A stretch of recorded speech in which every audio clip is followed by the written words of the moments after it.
If you are what you think about, then you have to start getting real careful about what you think about. Now, you have to start this with being cautious about every conversation that you have with your friends, with your relatives, with your mother, with your husband, with your children, that focuses on what's missing in your life. If you want to attract that into your life, but you're talking about what's missing and thinking about what's missing, understand that what you think about is what expands. You will continue to expand more of what's missing, and you'll continue to attract what's missing in your life. I never talk about what's missing in my life. I only put my attention on what I intend to create. Whatever it is that you would like to attract into your life, know that it's on its way. As you begin to shift the way that you think and have an anticipation that this thing is going to work out for you, you can only act upon your thoughts. And as you get these higher and higher thoughts, what happens is that the thought is now more aligned with what it is you want to attract, and then you start acting upon that thought. In other words, call it the universe, whatever you want, begins to conspire with you. You're in collaboration with what it is that you want to attract. You don't put your attention on what's missing. You don't tell other people about what's missing. And you don't tell other people about what you can't do and what isn't working and how terrible the world is.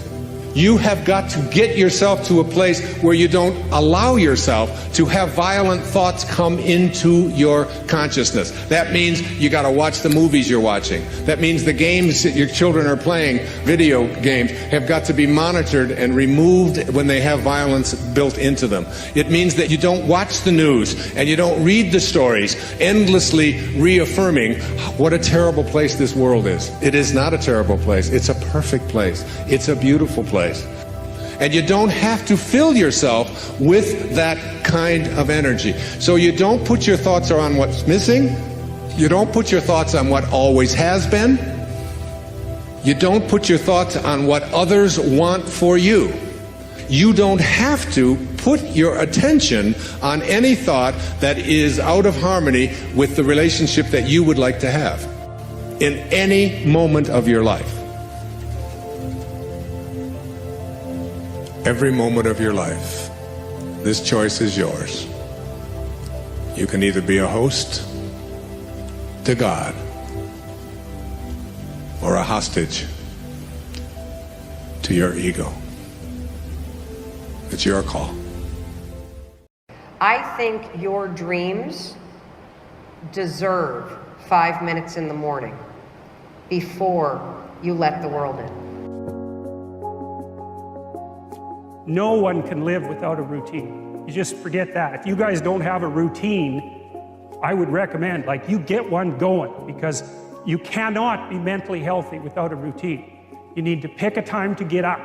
Whatever time you want, but pick one and stick to it, because otherwise you dysregulate your circadian rhythms and they regulate your mood. When you wake up each day, the first thing to do is not go to the computer. The first thing to do is go exercise, go for a walk, take a long shower. It's to open your body and engage. And in doing that process, whatever it is for you, some people it's a long run, some people it's a longer shower, some people it's a walk around the neighborhood. When you're doing that, here's what I want you to ask yourself. A couple of simple questions. First, I want you to ask yourself, what am I excited about today? When I wake up in the morning, I spend the first 10 minutes just thanking Him. I don't even address any problems and stuff I got. I'm just grateful that I'm up for this. And I think every little thing. And I'll spend 10 minutes. And it makes your day start such a wonderful way to realize that you woke up, you're here. You do a gratitude meditation.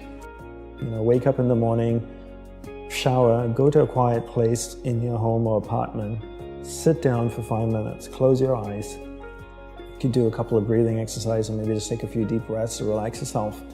And then start having that conversation with yourself. I want you to begin your day with enthusiasm. Optimism is the magical formula that creates greater happiness in our lives. To have something to look forward to.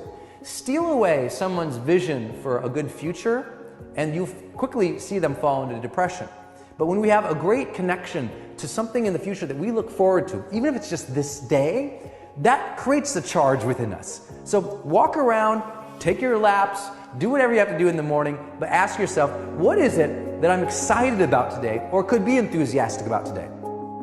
This is a really good day.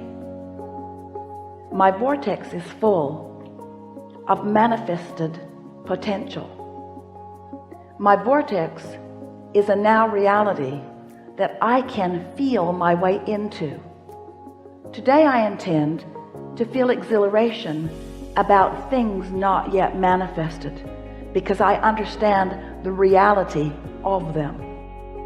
You must come up with a morning routine that you do every single morning, or at least more mornings than not, that puts you in control of yourself and in control of your day. This is what I do, and I cannot explain the power that I get from starting my day off and being bigger than my excuses and being in control. First and foremost, wake up on time. When that alarm goes off, get your butt out of bed. 5, 4, 3, 2, 1, go. Why is that important for persistence? The reason why is because the first decision that you're making of the day is to actually get up and get moving. That means you are persistently bigger than your excuses. You are persistently bigger than feeling lazy. Don't carry negative baggage from yesterday into today. You won't live a victorious life if you're always reliving what didn't work out, who hurt you, the mistakes you've made. The reason it's called the past is because it's over. It's done, it's history. Now do your part and let it go.